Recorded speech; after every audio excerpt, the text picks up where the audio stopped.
गुणातीतो अक्षरं ब्रह्म भगवान् पुरुषोत्तमः जनो जानम निदं सत्यं मुच्यते भवबन्धनात्।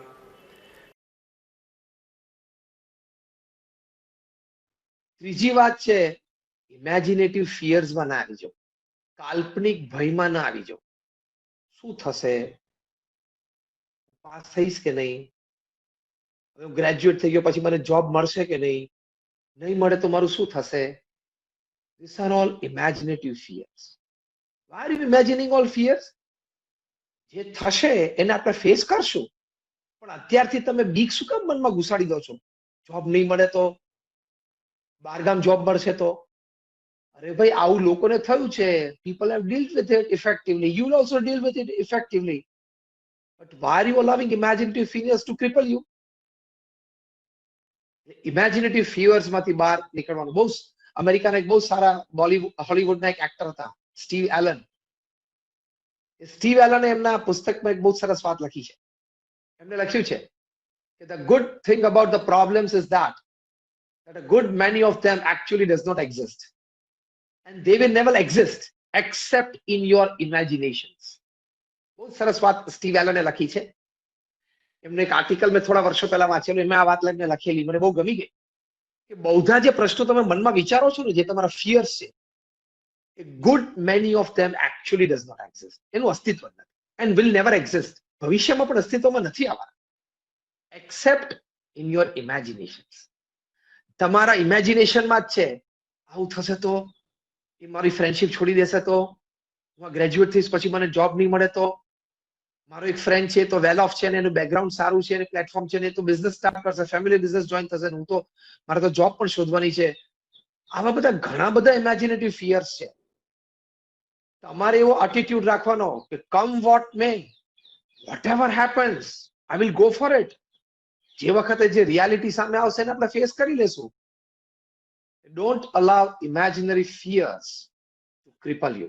And when you allow this imaginary fears to cripple you, it goes into your mind. તમને આશ્ચર્ય થશે કેવી ઇમેજિનેટિવ ફિયર્સ લોકોના મનમાં હોય છે. 1981માં ગેલપ અને વોલ સ્ટ્રીટ જર્નલે એક સર્વે કરેલો અમેરિકામાં કે જે લોકોનો $1,00,000 થી વધારે યરલી પે હતો. 1981માં $1,00,000 yearly pay was a very very very big thing. એ લોકોને પૂછ્યું કે તમારો સૌથી મોટો ભય શું છે? ત્યારે મોર દેન અબાઉટ 70% ઓફ ધેમ દે રિસ્પોન્ડેડ કે અમારો સૌથી મોટો ભય એ છે કે અત્યારે તો અમારો $1,00,000 સેલેરી છે, પણ ભવિષ્યમાં જોબ કદાચ છૂટી જાય અને કદાચ બીજી જોબ અમને થોડા મહિના સુધી ન મળે તો અમે કામ વગર શું કરશું, ગાંડા થઈ જશું. અથવા તો બીજી જોબ મળશે, એની સેલેરી ઓછી હશે તો અમે કેવી રીતે સસ્ટેન થશું આ જ લાઈફસ્ટાઈલમાં? એટલે ભવિષ્યમાં એના કરતા પણ ભવિષ્યમાં કદાચ સામાન્ય માણસને એક સામાન્ય જીવન જીવવા માટે જેટલા પૈસા જોઈએ એટલા પણ કદાચ અમારી પાસે નહીં હોય તો આ ફિયર અમને બહુ રહે છે. અલ્યા ભલા માણસ, અત્યારે $1,00,000 નો પગાર છે તું એન્જોય નથી કરી શકતો, અને ભવિષ્યમાં જોબ નહીં હોય, પૈસા નહીં હોય તો શું થશે? આવી વાતો અત્યારે વિચારવાની હોય. This was the survey by Wall Street Journal અને ગેલપ, એ પણ મોટું મેગેઝિન છે. તો સી ઇમેજિનેટિવ ફિયર્સ છે મનમાં રાખવાની નહીં. ફિયર તો કોઈ પણ પ્રકારની નહીં રાખવાની. રિયાલિટી આવે જીવનમાં ત્યારે ફેસ કરી લેવાની, પણ અગાઉથી don't perceive fear, otherwise it will cripple you. તમારે 50-70% એનર્જી અને સ્ટ્રેન્થ અને એટીટ્યુડ ડ્રેઇન કરી નાખશે, ગટરમાં લઈ જશે. નેપોલિયો બોનાપાર્ટ, હવે એ નેપોલિયો બોનાપાર્ટ એમને આખું યુરોપ જીતી લીધું, પછી રશિયા ઉપર એટેક કર્યો. એના બધા સોલ્જર્સ એકદમ they had become wary of war. કે યાર બહુ લડ્યા, કેટલા વર્ષોથી યુદ્ધ લડીએ છે, રોજ ઉઠીને સવાર ઉઠીને યુદ્ધ લડવાનું, હવે નથી કરવું યાર યુદ્ધ, let us go back to France. એટલે એના 4 સેનાપતિઓ ખુલ્લી તલવાર સાથે નેપોલિયનના ટેન્ટમાં ઘૂસી ગયા. નેપોલિયો બોનાપાર્ટ એકલા બેઠા હતા, અને આપણે જાણીએ નેપોલિયો બોનાપાર્ટ તો હાઈટમાં બહુ શોર્ટ હતા, એકદમ 5.5 ફૂટથી પણ ઓછા હતા. 4 સેનાપતિઓ ખુલ્લી તલવાર એની અંદર ઘૂસી ગયા, એમને ઘેરી લીધા અને કે અમે તમને મારી નાખશું, તમે તાત્કાલિક ઓર્ડર કરો કે આખું સૈન્ય પાછું ફ્રાન્સ જાય, અને આવતા 3 વર્ષ સુધી એક પણ યુદ્ધ અમે નહીં લડીએ, અમે થાકી ગયા છે યુદ્ધથી, એવો તમે ઓર્ડર પાસ કરો તો તમને જીવતા મૂકીએ. ત્યારે નેપોલિયો બોનાપાર્ટે હસતા હસતા એમના 4 સેનાપતિઓને કહ્યું, બહુ જ અદ્ભુત વાક્ય બોલે, એ વાક્ય તમે બધા વિદ્યાર્થીઓ યાદ રાખજો. નેપોલિયો બોનાપાર્ટ બોલ્યા કે C two kill me just half of you are enough. તમે 4 જણા છો, મેં કદાચ 2 જણા આવ્યા હોત તે ખુલ્લી તલવારે ઘૂસી આવ્યા હોત અંદર તો પણ તમે મને મારી શક્યા હોત. Two kill me even half of who you are is enough. But હવે આ વિદ્યાર્થીઓ આ વાક્ય સાંભળજો. But to create fear in my heart even double than you will not be successful. કે તમે 4 ના બદલે 2 આવ્યા તો મને મારી નાખી શકે, પણ મારા હૃદયમાં ફિયર બીક પેદા કરવા માટે તમે 4 ના બદલે 8 આવ્યા હોત ને કોઈ મારા મને બીક ના લાગત. અત્યારે પણ બીતો નથી. તમારે મને મારી નાખો તો મારી નાખો, પણ મારા મનમાં બીક નથી. એટલે જો બીક નહીં રાખવાની કોઈ પણ પ્રકારની, ભવિષ્યની ચિંતા નહીં કરવાની, શું થશે શું થશે શું થશે, આની બીક જ આપણને અડધો દિવસ તો મારી નાખે. અરે જે થશે, આજના દિવસે હું શું કરી શકું છું, what can I do today, what can I do now, concentrate on that. એની પર કોન્સન્ટ્રેટ કરો ને. મારે આજે શું કરવાનું છે, કાલ સવારે ઉઠીને જે સામે આવશે જોઈ લેશું, લડી લેશું. આજે તો મારે જે કરવાનું છે મારી લાઈફ માટે, મારા કરિયર માટે, મારા રિલેશન્સ માટે, મારા ગ્રોથ માટે મારે કરવાનું છે. તો leave a day at a time. તો આવી રીતે ઇમેજિનેટિવ ફિયર્સ છે એને પણ કોઈ દિવસ મનમાં ઘૂસવા દેવી નહીં. એ ત્રીજા પ્રકારનું સેનેટાઇઝેશન છે કે no fear can enter my mind. એ સેનેટાઇઝ કરી નાખવાનું માઇન્ડ. એક ચોથી વાત પણ તમને વિદ્યાર્થીઓને ખાસ કરવાની, આળસ. હજી તો ક્યાં એક્ઝામની ડેટ ડિક્લેર થઈ છે અને હજી તો નોટિસ બોર્ડ ઉપર આવે ત્યારે જોઈ લેશું. See, if you want to become an average student, it's fine. Average life, it's fine. But if you want to be a good professional, a big professional, a good businessman, you have to prepare a lot. રોજ homework તો enough કરવાનું છે. Everyday homework, everyday preparation. Today in your studies, tomorrow when you are working on your projects, you must do your homework daily. રોજ prepare કરીને જ ફિલ્ડમાં ઉતરવાનું. તો homework well done. તમે જો ગ્રેટ ટેનિસ પ્લેયર્સ જો, ક્રિકેટ પ્લેયર્સ જો થોડુંક જ આપણને અનલોક 1 આવી ગયું, એમાં તો cricket team, football teams all over the world બધા ફિલ્ડ ઉપર આવી ગયા પ્રેપરેશન માટે. બધા મહિનો સખત મહેનત કરશે. તો પ્રેપરેશન અને હોમવર્કનું એટીટ્યુડ રાખવાનું એટલે આળસ જતી રહે. નહીં તો તમારી પાસે ગમે તેવી ઇન્ટેલિજન્સ હશે, ગમે તેવા ટેલેન્ટેડ હશો, let me tell you students, even if you are a genius, but without hard work, daily preparation and homework, you will never produce results. Wherever you are, whatever you are, તમે દુનિયામાં ગમે ત્યાં કામ કરતા હશો, પણ good homework, prepared before you go to office, before you go on the field, before you are on the project, helps you a lot. એટલે આળસ ખંખેરી નાખજો. આળસુ નહીં થવાનું. વિદ્યાર્થી હોય સવારે 5:30 પછી ઉઠે ને આળસુ જ કહેવાય. આ હું મારી વ્યાખ્યા બોલું છું. તમને આમ તો હસવું આવ્યું હશે. Any student who wakes up after 5:30 a.m. in the morning is a lazy student.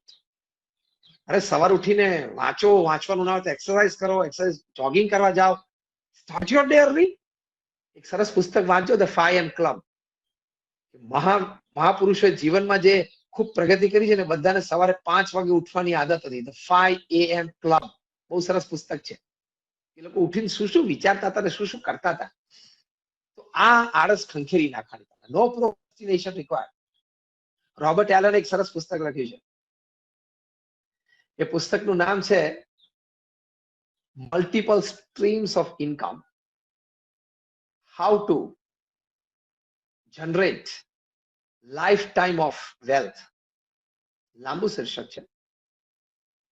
Multiple streams of income and how to generate life time of unlimited wealth, એવું લખ્યું છે. એમાં ધન, પૈસો કમાવાની ઘણી બધી રીતો એમણે બહુ સરસ શીખવાડી છે. પણ એ પોતે બહુ ગરીબ, દેવાદાર. એટલે મિત્રોએ કીધું કે તમે કઈક આ એકાદી રીત તમે જે લખી છે આ પુસ્તકમાં, અને આ પુસ્તક પાછું વિશ્વ પ્રસિદ્ધ થયેલું, એમાંથી એકાદી રીત અપનાવીને તમે થોડા પૈસા કમાવો ને, તમે ધનાઢ્ય થાવ ને. રોબર્ટ એલને શું કહ્યું કે પુસ્તક મેં લખ્યું છે, મારા વિચારો છે, પણ આમાંની એક પણ રીત મારે અપનાવી હોય તો મારે એમાં મહેનત કરવી પડે. મારી મહેનત કરવાની તૈયારી નથી. આટલું બેસ્ટ સેલર પુસ્તક લખ્યું એમાં જે રીત આપી એને કમાવાની અને to become a millionaire, he did not apply anything because he didn't want to work. Hard work નહીં, તે આળસ કહેવાય. એટલે આળસ પ્રકાર કોઈ પણ પ્રકારની રાખવાની. રશિયાના ઓથર હતા જ્હોન રસ્કિન, એના ટેબલ ઉપર જે પેપર વેઇટ રાખતા હતા ને એની ઉપર એક શબ્દ એમને કોતરેલો, ટુડે. તમારે પણ તમારા સ્ટડી ટેબલ ઉપર મોટું બોર્ડ લગાવી દેવાનું, ટુડે, અને નીચે હું બીજું સજેશન કરું છું એ બોર્ડ લગાવવાનું, now. In your student age, in your professional age, આ બે વર્ડ જ સવારે યાદ રાખવાના, ટુડે એન્ડ નાવ. આજે અને હમણાં જ, આ બે શબ્દથી જ કામ કરવાનું. તમને જીવનમાં બહુ જ મજા આવશે. પ્રમુખ સ્વામી મહારાજે એમના જીવનમાં 7.5 લાખ પત્રો વાંચ્યા અને એનો ઉત્તર આપ્યો, લખ્યો. At an unbelievable average of reading and answering more than like about 70 letters a day without a Sunday for 45 days, years. તમે કોઈ પ્રોફેશનલ પૂછજો તો ખરા કે તમે સવારે ઓફિસ જાઓ ને તમારો ઓફિસનો મેલ બોક્સ ખોલો ને તમારે 15-25 ઈમેલ નો જવાબ આજે ના જે આપવાનો હોય તો કેવું થાય? ફર્સ્ટ હાફ ગોન, ગાંડો થઈ જાય લંચ સુધીમાં. પ્રમુખ સ્વામી મહારાજે રોજ 70 પત્રો જવાબ આપ્યો, પણ એક જગ્યાએ બેઠા બેઠા નહીં. He traveled to 60 countries, 18,000 villages and 3.5 lakh homes, personally visit. તમારા ભાઈ બહેન ના લગ્ન હોય તમારે 15 જગ્યાએ કંકોત્રી આપવાની હોય તો તમારે અઠવાડિયું જતું રહે. 3.5 લાખ ઘરમાં પ્રમુખ સ્વામી મહારાજ જાતે ગયા. અને એ પણ પ્રમુખ સ્વામી મહારાજની ગુરુપદની કારકિર્દી, કરિયર તો એકચ્યુઅલી 51 વર્ષે શરૂ થયેલી. 51 વર્ષની ઉંમર પછીના સ્ટેટિસ્ટિક્સ છે. 60 દેશો, 18,000 villages, towns and cities, 3.5 lakh homes and 7.5 lakh letters read and answered. પણ આળસ જરાય નહીં, હા, એટલે આ કામ થયું. મુંબઈમાં હતા અને ડોક્ટર દીક્ષિત ને ત્યાં ડેન્ટિસ્ટ ને ત્યાં અપોઇન્ટમેન્ટ હતી. પ્રમુખ સ્વામી મહારાજ દાદરમાં સ્વામિનારાયણ મંદિરથી ગાડીમાં બેઠા, બાજુમાં 50-70 પત્રો ગાડીમાં લેવડાવી રાખેલા. ડોક્ટર દીક્ષિતના દવાખાના સુધી પહોંચ્યા ત્યાં સુધીમાં 10 થી 12 પત્રો વાંચી લીધા. ડોક્ટર દીક્ષિતને ત્યાં રિસેપ્શન રૂમમાં ગયા કે સ્વામીજી 2 મિનિટ. પ્રમુખ સ્વામી મહારાજ કે કઈ વાંધો નહીં, અમે બેઠા છીએ. ત્યાં એક પત્ર વાંચી લીધો. પછી અંદર ગયા ડેન્ટિસ્ટની ક્લિનિકમાં, ત્યાં ડોક્ટર દીક્ષિતે કહ્યું કે સ્વામીજી બસ આ બેઠો, આ બેસો, હું એપરેટસ એડજસ્ટ કરું, અને 2 એક્સરે લીધા. પછી એમને લાગ્યું કે હજી 2 એક્સરે લેવા પડશે, પણ હું એપરેટસ રીઅરેન્જ કરું. વચ્ચે 2 પત્રો વાંચી લીધા. પછી ત્યાંથી એક્સરેસ બધું પતી ગયું, ટ્રીટમેન્ટ પૂરી થઈ ગઈ, પાછા ગયા. ડોક્ટર દીક્ષિતના દવાખાનાથી માંડીને દાદર સ્વામિનારાયણ મંદિર સુધી પત્રો વાંચવાનું ચાલુ રાખ્યું.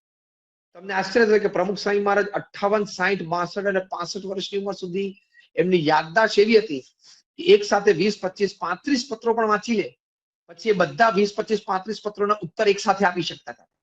ખાલી એમને એટલું જ યાદ કરાવવાનું એમના અટેન્ડન્ટ સેન્ટે કે ફોર એક્ઝામ્પલ કે પેલા અક્ષયભાઈ નડિયાદ, પ્રમુખ સ્વામી મહારાજ બોલે કે હા એમનો આ પ્રશ્ન હતો ને એમના ઉત્તર લખી દે. આવા 30-35 જવાબો એક સાથે લખાવી શકતા. પણ સી, હાઈપર એક્ટિવ સ્ટુડન્ટ છે ને, તમારામાં એનર્જી લેવલ છે ને આમ હનુમાન જેવું હોવું જોઈએ. High energy level from morning, highly active, hyper active. શું કરી નાખું, શું કરી નાખું, શું કરી નાખું, બધું ચપટી ઉપર ચાલુ જ જોઈએ. આ કરું પછી આ કરું પછી આ. Make a to do list. Minutes ઉપર જાઓ તમે, મિનિટ્સ ઉપર. 10 ને 10 આ કરવું છે, 10 ને 25 આ કરવું છે, 10 ને 35 આ કરવું છે, 10-50 આ કરવું છે. ના કામ હોય તો ઊભું કરો, કામ જનરેટ કરો. Do something. If you don't work for 8 to 10 hours a day, as a student, if you don't study for 8 to 10 hours a day, you don't have the right to eat, drink, sleep or enjoy. તમને હક જ નથી.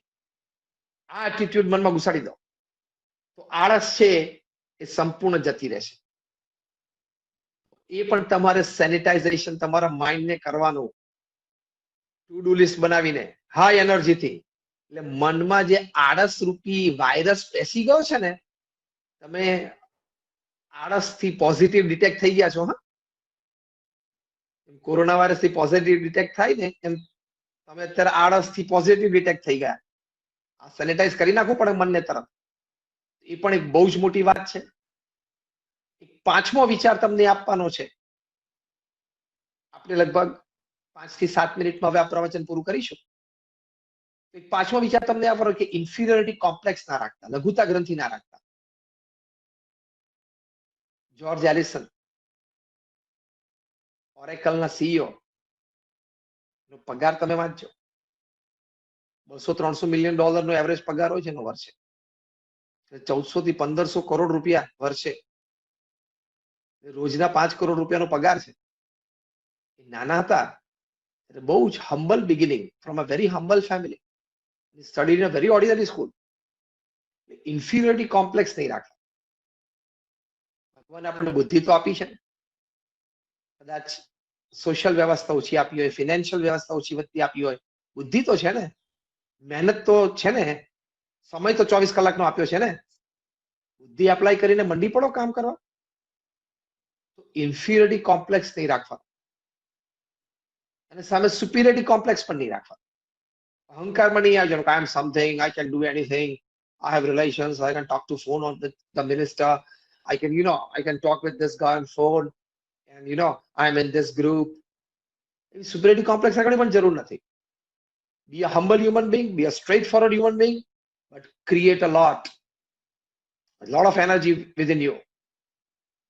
Inferiority complex પણ નહીં રાખો. ગીધ છે ને, તમે ગીધ જોયું હશે, ગીધ બહુ શક્તિશાળી પક્ષી છે ને, ગીધ જોયું છે ને બધાએ. એ ગીધ છે ને, ઝાડ ઉપર બેઠું હોય ને, પછી ઝાડ ઉપરથી એમ પડતું મૂકીને ઉડી જાય.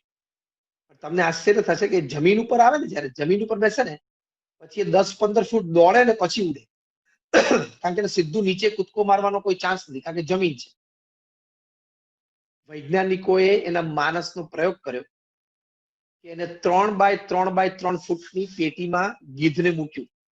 ઉપરથી ખુલ્લી હતી, આખું આકાશ એની માટે ઉડવા માટે ખુલ્લું હતું, પણ 3x3x3 ફૂટની પેટી હતી. તો ગીધ ઉડે જ નહીં, ઉડ્યું જ નહીં. એને ખબર છે કે જમીન ઉપર હું છું એટલે મને 10-15 ફૂટ દોડવા મળે ને તો જ હું ઉડું. હવે આ પેટી ઉપરથી ખુલ્લી જતી, ખાલી કૂદકો મારીને પાંખો ચાલુ કરી દીધી હોત ને તો ઉડી જાય. પણ એના મનમાં શું ફિટ થઈ ગયું છે, હું 10 ફૂટ દોડું ને અને પાંખો ફફડાવું ને તો જ ઉડી શકું. કોમ્પ્લેક્સ. એમ આપણે પણ આપણા મનમાં ઘણા બધા પ્રકારના કોમ્પ્લેક્સીસ હોય. આમ કરું તો જ થાય, આમ જ ફાવે. અરે આંબેડકર છે, બી આર આંબેડકર, જેને આપણું બંધારણ લખ્યું, એમણે સ્ટ્રીટ લાઇટ નીચે બેસીને વાંચ્યું છે. રોડ ઉપર જે આપણી લેમ્પ પોસ્ટ નીચે વાંચ્યું. અને જો કેવું મોટું સર્જન કર્યું. એટલે મારી પાસે વ્યવસ્થા ઓછી છે, પેલા પાસે વ્યવસ્થા વધારે છે એટલે એ સ્કોર કરી શકે, આવું વિચારવાનું જ નહીં. બે જ વસ્તુ તમારી પાસે છે કે નહીં, બુદ્ધિ અને સમય. એ છે કે નહીં? એમાં God is not partial. God is not partial in giving you intellect and time.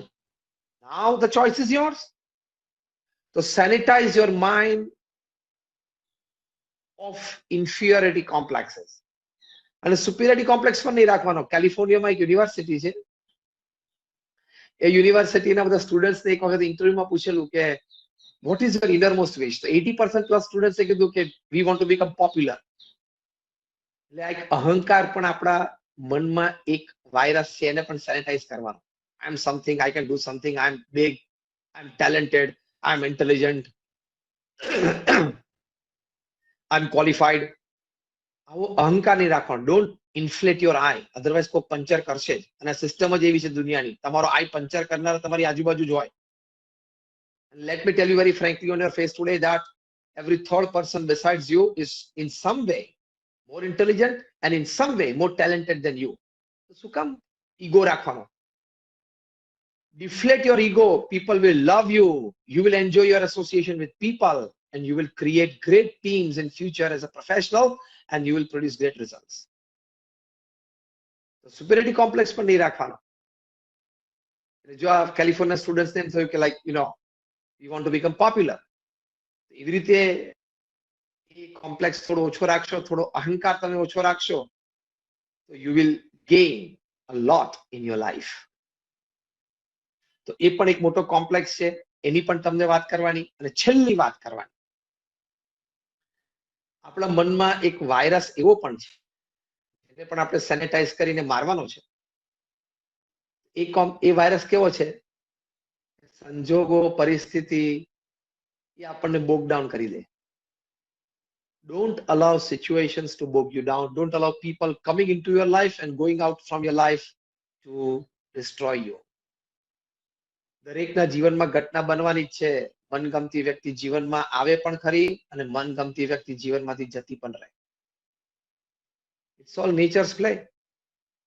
બરોબર છે, આપણે હ્યુમન બીંગ્સ છીએ એટલે આપણને ઇમોશન્સ થોડા ડિસ્ટર્બ થાય એ વખતે. પણ you have to come to stability quickly. ઇક્વિલિબ્રિયમમાં આવી જવું પડે, otherwise you will lose your life. પેલી વ્યક્તિ તો જે કરવાનું હતું એ કરી ગઈ, પણ હવે તારે શું કરવાનું છે કર ને. એવી રીતે સિચ્યુએશન એવી આવીને ઉભી રહી જાય તો કદાચ ડોન્ટ ગેટ બોક ડાઉન. 2008માં એક પરિસ્થિતિ થઈ. ફ્રાન્સમાં પેરિસમાં એક હોટલમાં બે youngsters friends they just had a dinner out. બંને જમતા રાત્રે 11-11 હોટલમાંથી બહાર નીકળ્યા. It was a snowy rainy night in Paris. સખત બરફ પડતો હતો, સખત ઠંડી હતી. એ લોકો બંને જણાએ કેબ માટે 45 મિનિટ રાહ જોઈ, પણ કેબ આવી જ નહીં. એ વખતે એમાંથી એક જણાને વિચાર આવ્યો કે આવી તકલીફ તો ઘણા બધા ફેસ કરતા હશે. Can I develop an app to hire a cab? વિચાર. જો he didn't get bog down by situation. આપણે જગ્યાએ તો બહુ ગાળો દેતા રહીએ કે બહુ બરફ પડે છે, ના ટેક્સી વાળા આવતા નથી, ના ને તે ને. We start cursing ourselves and the situation. Don't curse yourself. Don't curse the situation. Be in a frame of mind that what can I do immediately to come out of this situation? Second thought, such situations they prop up many times in many people's lives. Can I do something to help these people also? આવા વિચારો રાખો ને. આ યુવાનને એવો વિચાર આવ્યો કે આવા બર્ફીલી રાતો તો ઘણી બધી પડતી હશે, ઘણા બધા લોકો અટવાતા હશે. Can I develop an app that can help people to hire a cab? બે કેબથી એમને કેલિફોર્નિયામાં શરૂઆત કરી. હું વાત કરું છું એ કેબનું નામ ઉબર, અને જે વ્યક્તિ જે યુવાન હતા એ ઉબરના માલિક ટ્રાવિસ કાલનિક અને એમના મિત્ર ગેરેટ.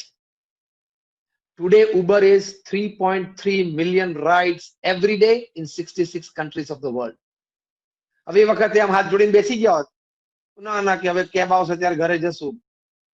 નહીં, એ વખતે વિચાર આવ્યો, how can I help the situation? તો આ સેનિટાઇઝ યોર માઇન્ડ કે don't bog down by the situations. અને છેલ્લે વાત કરવાની, ભગવાન પ્રત્યેની શ્રદ્ધા પણ રાખજો. એમાં પણ ઘણા બધા research papers by man of science તૈયાર થયા છે. તમે ભગવાનના નામ સ્મરણથી, it has been proved by the University of Philadelphia, proved by the University of Pennsylvania, by psychoneuro softwares, about 4,000 subjects, કે ભગવાનનું નામ સ્મરણ તમે નિત્ય કરો 12 મિનિટ માટે માં, તો તમારો મેમરી પાવર વધે છે, તમારો વિલ પાવર વધે છે, તમારો કોન્ફિડન્સ લેવલ વધે છે, તમારી બફર કેપેસિટી એટલે capacity to absorb shocks of life એ પણ વધે છે, અને તમારી ઇમ્યુનિટી સિસ્ટમ પણ થાય છે કોવિડ-19 સામે લડવા માટે. ભગવાનના નામ સ્મરણથી આટલા બધા લાભ છે. સાયકોન્યુરો સોફ્ટવેર થી આવા નામ સ્મરણ વખતે શરીરમાં કેવા હાર્મોન્સ રિલીઝ થાય છે, એ હાર્મોન્સની શું એક્ટિવિટી છે, આ બધું ટ્રેસ કરેલું છે. અને આ નક્કી થયેલી વાત છે. It is a scientific experiment, not just a belief. તો ભગવાનના નામ સ્મરણથી રોજ સવારે મનને તમારે સેનિટાઈઝ કરવાનું, પવિત્ર કરવાનું. એટલે તમારો memory power, will power, confidence level બધું વધશે. This is proved. તો આવા થોડા સેનિટાઇઝેશન્સ મનના કરજો. You have a wonderful future. You youngsters are the future of the country, and you are going to take India from a developing country to a developed country. જે આપણા પ્રધાનમંત્રી શ્રી નરેન્દ્રભાઈનું સપનું છે, આપણા બધાનું સપનું છે. 1.3 billion Indians, we have a dream. We want to be a developed country. That onus lies on your generation, you youngsters, to carry that load on your shoulders. Be ready for it. And you should be proud that you got this onus of taking India into the stage of a developed country. My many prayers for